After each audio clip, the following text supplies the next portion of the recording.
Una caricatura del marxismo y el economismo imperialista. Nadie puede desacreditar a la socialdemocracia revolucionaria, en tanto ella misma no se desacredite. Siempre recordamos y debemos tener presente esta sentencia cuando triunfa cualquier tesis teórica o táctica importante del marxismo cuando está a la orden del día, y cuando, además de los enemigos francos y firmes, es asaltada por amigos que la comprometen irremediablemente, hablando en ruso.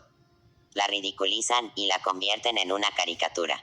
Esto ha sucedido más de una vez en la historia del movimiento socialdemócrata de Rusia. El triunfo del marxismo en el movimiento revolucionario, a comienzos de la última década del siglo pasado, fue acompañado por la aparición de una caricatura del marxismo en forma de economismo o huelguismo.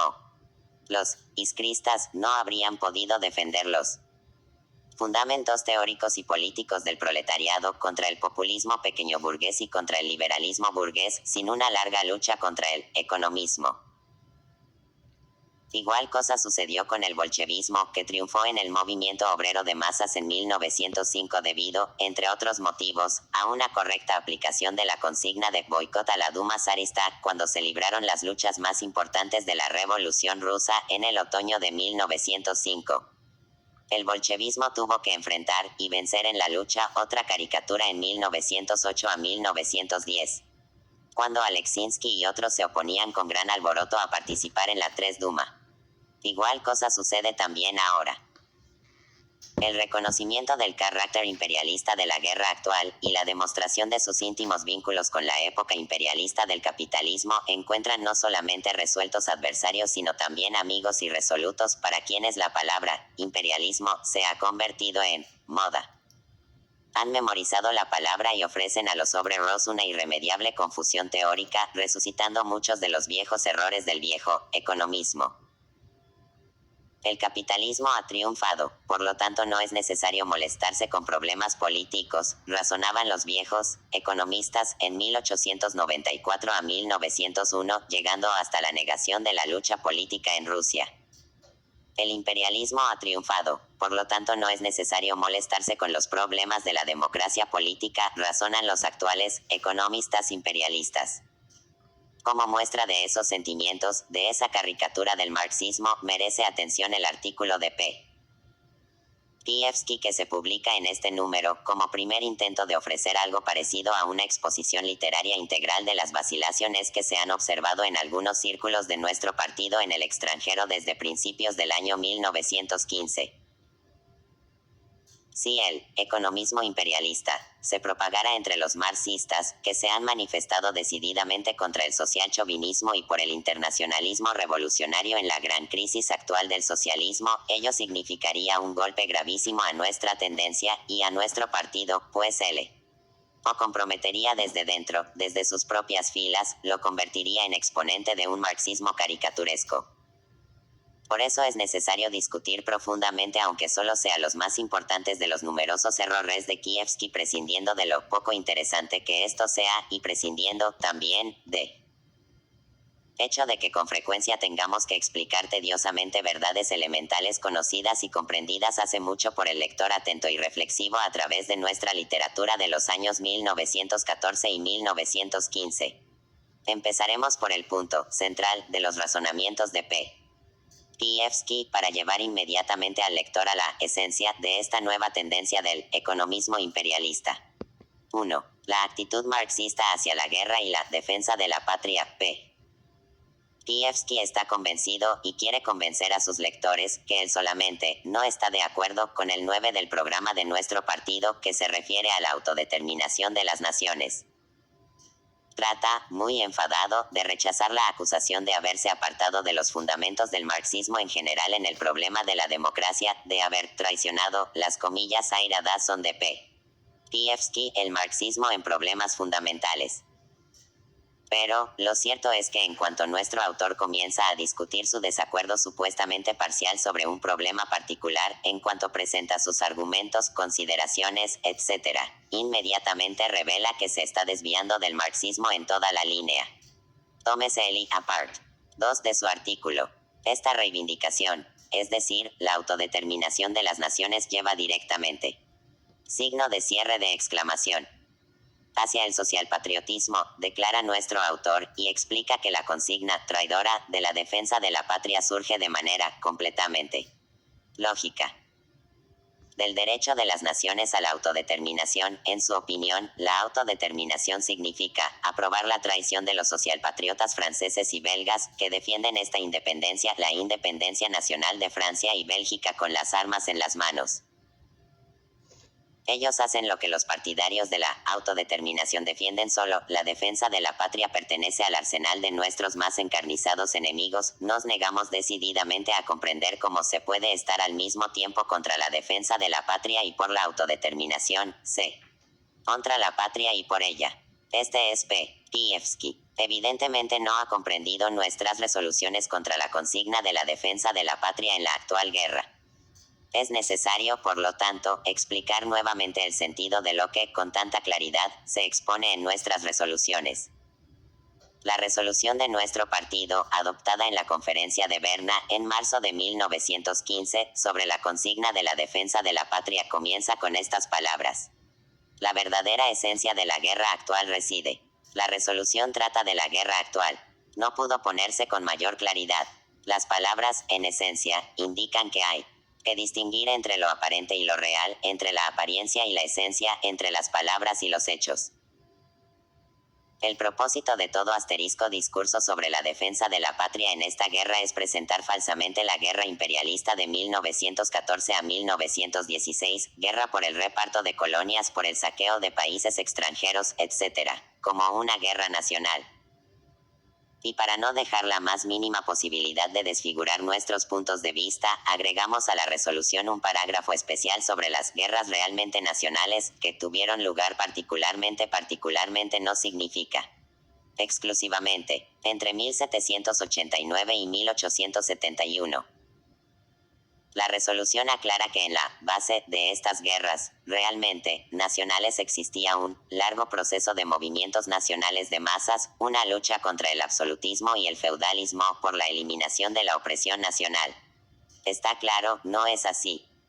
La actual guerra imperialista se deriva de las condiciones generales de la época imperialista, y no es casual, no es una excepción, no es una desviación de lo general y típico. Los discursos sobre la defensa de la patria son por lo tanto un engaño al pueblo, pues esta guerra no es una guerra nacional. En una guerra realmente nacional las palabras, defensa de la patria, no son un engaño y no estamos en contra de ella. Tales guerras realmente nacionales tuvieron lugar particularmente entre 1789 y 1871 y nuestra resolución, sin negar con una sola palabra que también ahora son posibles, explícase. ¿Cómo debemos distinguir una guerra realmente nacional de una guerra imperialista, encubierta con engañosas consignas nacionales? Para distinguirlas específicamente, tenemos que examinar si la base de la guerra consiste en un largo proceso de movimientos nacionales de masas, el derrocamiento de la opresión nacional.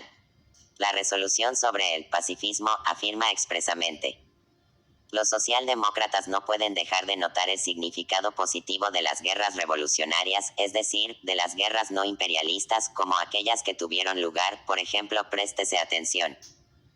Por ejemplo, desde 1789 hasta 1871 con el propósito de suprimir la opresión nacional, *** podía la resolución de nuestro partido de 1915 hablar de las guerras nacionales sostenidas desde 1789 a 1871 y decir que no negamos el significado positivo de tales guerras, si no se considerara que también hoy son posibles. Claro que no. En el folleto de Lenin y Zinoviev sobre socialismo y guerra se hace un comentario o explicación popular de las resoluciones de nuestro partido.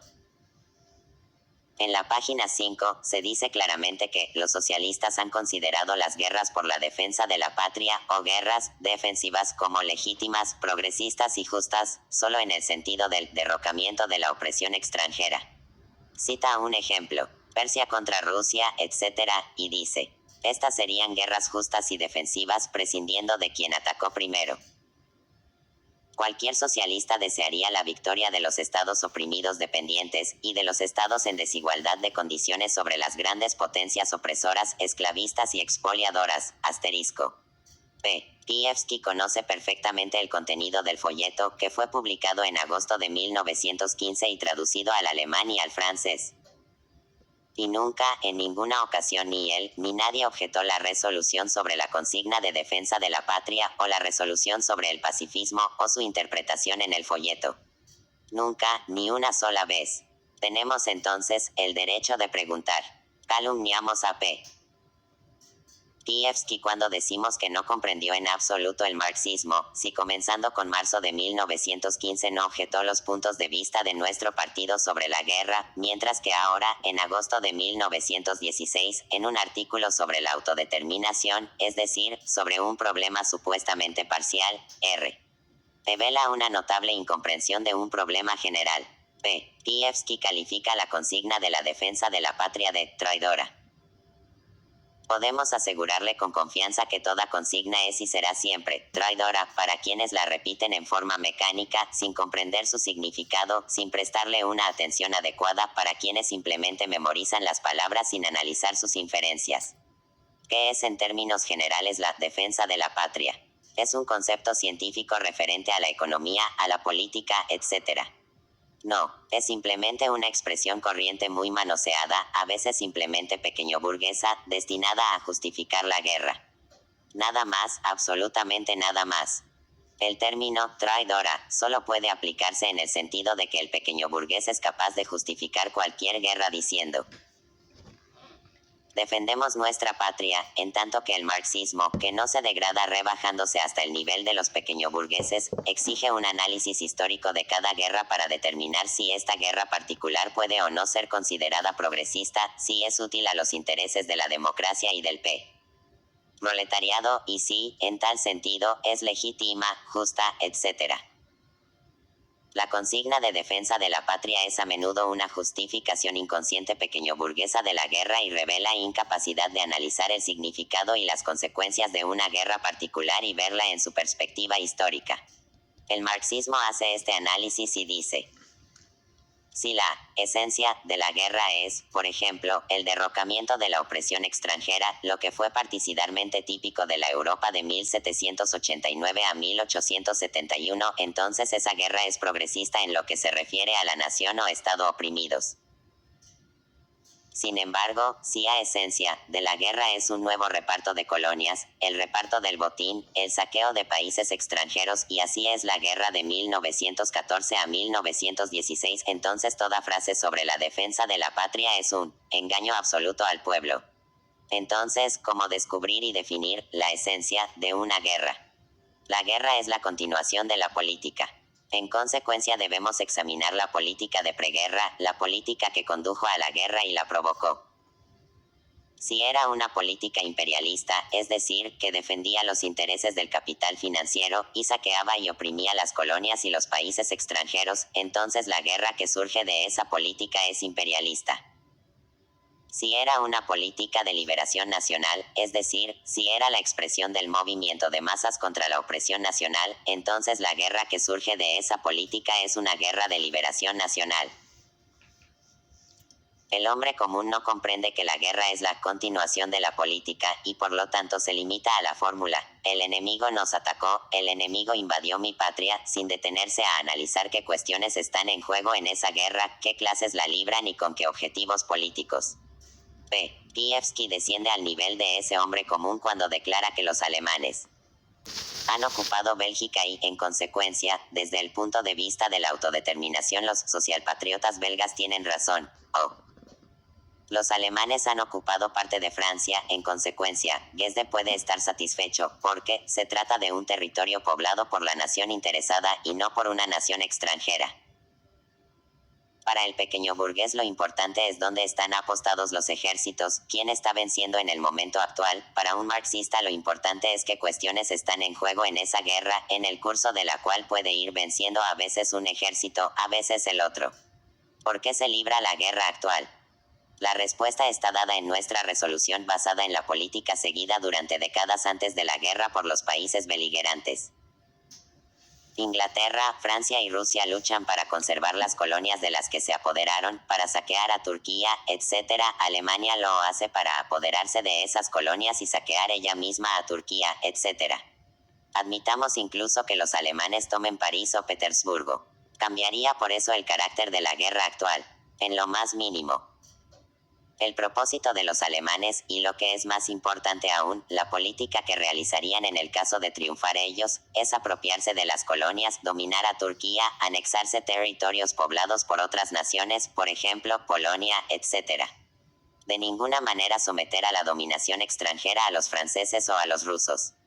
La verdadera esencia de la guerra actual no es nacional, sino imperialista.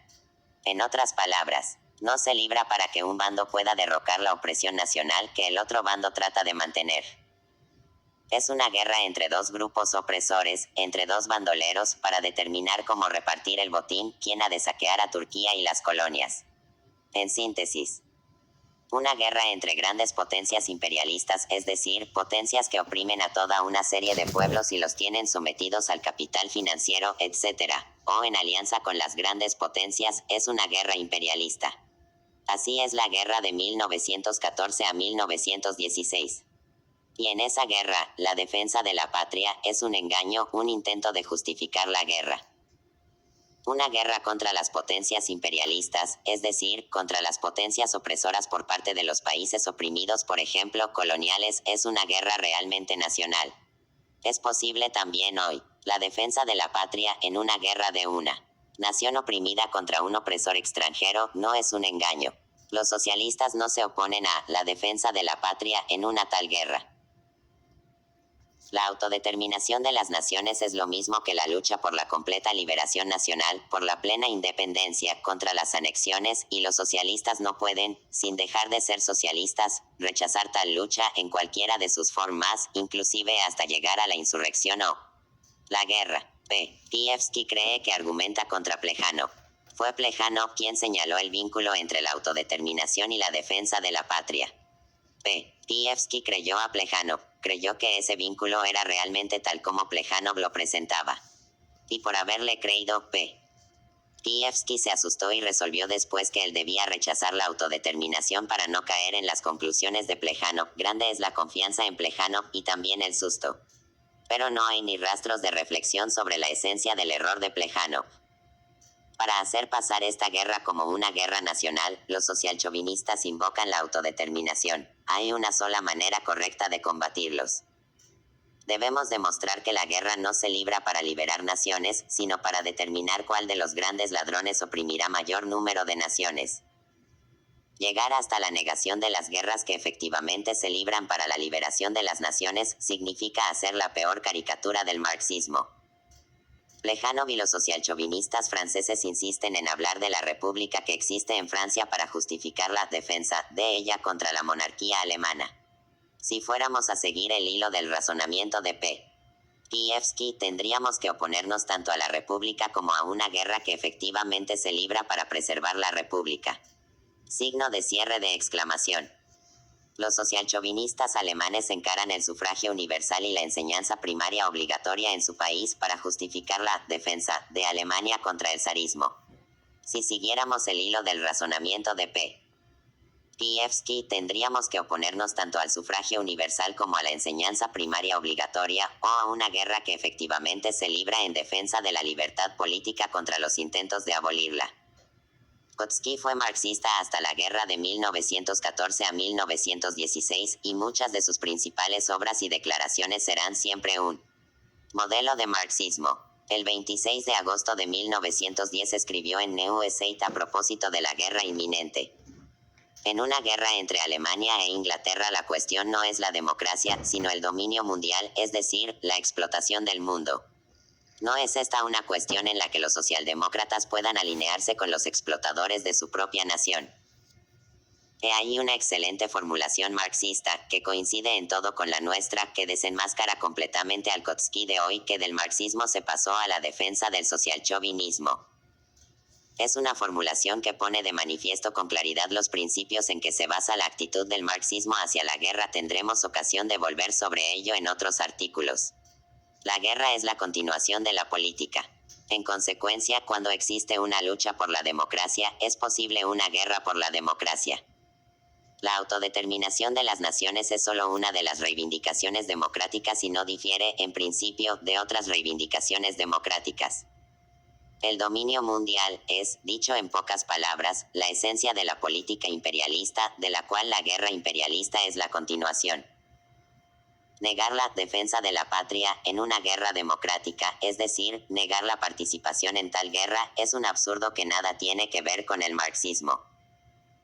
Embellecer la guerra imperialista aplicándole el concepto de defensa de la patria, es decir, presentándola como una guerra democrática, es engañar a los obreros y estar con la burguesía reaccionaria.